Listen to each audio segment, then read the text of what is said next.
Did you know that Australian government has allowed early access to superannuation fund and citizen, permanent residents, temporary residents and all other visa types who have superannuation fund can access this. Hi, welcome back to our channel Anki and Isu. I am Anki and in today's video I will try to share with you all the information I have regarding early access to superannuation and also try to guide you through step-by-step process of applying early superannuation fund. Australian government has given this access because of the global pandemic situation, and eligible members can apply for this superannuation fund and get up to $10,000 this financial year and another $10,000 in next financial year. So total you can apply for $20,000 this whole year of 2020. For first $10,000 you need to apply before 30th June 2020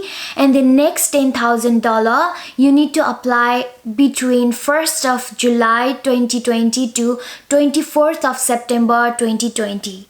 Now you may think who are eligible for this early access to superannuation. Well, all the citizens, permanent residents as well as temporary residents are eligible, and there are different eligibility criteria between citizen and permanent residents and temporary residents and other international students visa. Citizen and permanent residents visa are eligible if you are unemployed, you are eligible to receive a job seeker payment, youth allowance for job seeker, parenting payment, and on or after 1 January 2020 you are made redundant or your working hours were reduced by 20% or more, and if you were a sole trader, your business was suspended or there was a reduction in your turnover by 20% or more. For temporary residence visa, eligibility is you hold a student visa that you have held for 12 months or more and you are unable to meet immediate living expenses. Number 2, you are a temporary skilled work visa holder.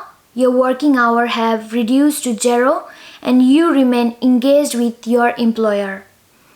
Number 3, you are a temporary residence visa holder, excluding student or skilled visa worker visas, and you cannot meet immediate living expenses. You may not require to provide supporting document for your eligibility. However, you should keep in mind that you have to keep records of all your documents so that if they want further information so that you can provide them. So is there any cost for early access to superannuation? No, there isn't. In this period of time, you will not be required to pay any other extra cost or fees to access your superannuation. How do you know if you are eligible for early access of your superannuation? Australian Taxation Office will notify you via email or SMS after the completion of your superannuation fund release, and you will get between 5 days and it will be deposited in your bank.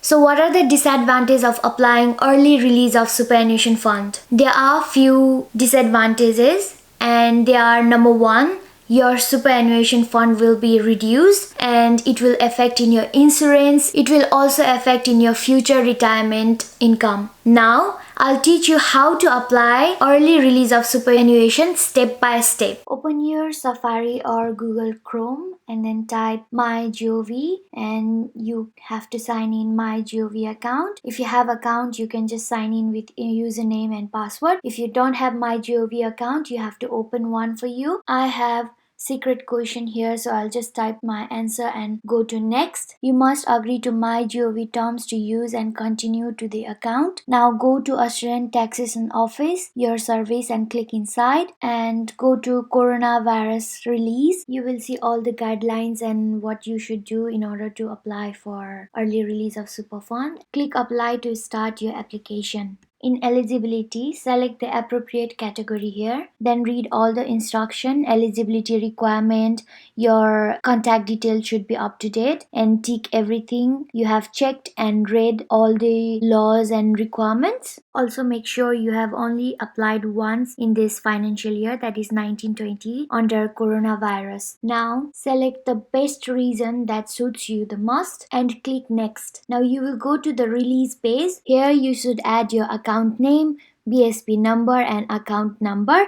Write down the correct amount you wish to withdraw and click next. Also make sure you provide correct information because once you submit the application, you will not be able to change it. Summary is the final page of the application. Check thoroughly and make sure all the information are correct.